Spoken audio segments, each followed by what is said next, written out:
A few kind of pointers that Paul Zach has had in his studies is the first one he mentioned, which we found really interesting, was to recognize excellence.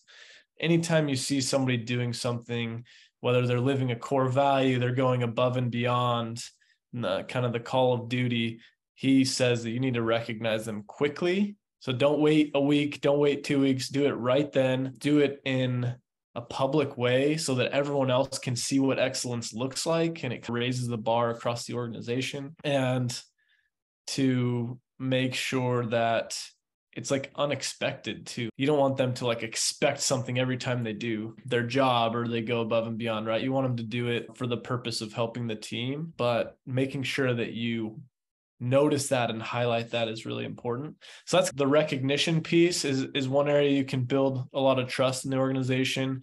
He mentions inducing what he calls challenge stress. And that's basically assigning a team a difficult but achievable job, right? Like stress, we shouldn't avoid stress altogether. There's good types of stress and bad types of stress, but it's really aligning your team and your company around a common goal that 70% excites you and 30% scares you. And that really gets everyone excited to focus on achieving something together and progressing towards a common goal.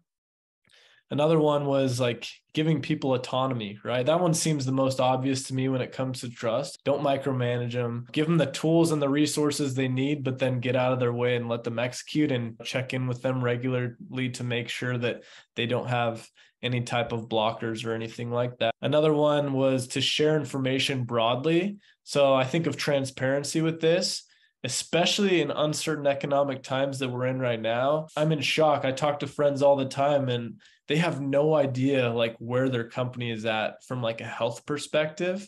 Like they don't know how much revenue they have. They don't know how much runway they have, how much money they're burning, how much money they've even raised in the past. And so they have no clear picture because these metrics aren't shared with them.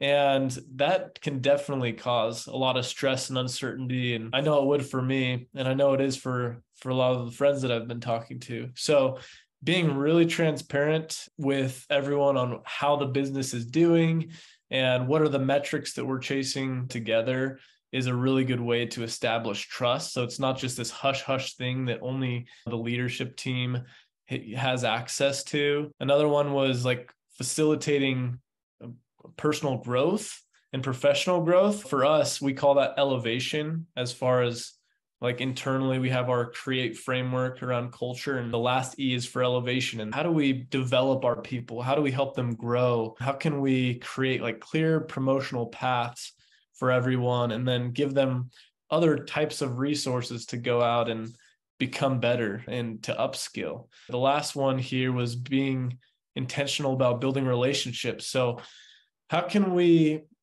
drive connection within an organization, make sure that people are not just friendly, but they're becoming friends, right? They're laughing with each other. They know like how their spouse is doing or their family. Just really getting to know people is a big part of building trust within an organization because we are social creatures. So anyways, that's kind of in a nutshell. Those are like a few key points worth calling out as far as like how can we actually go out and build trust.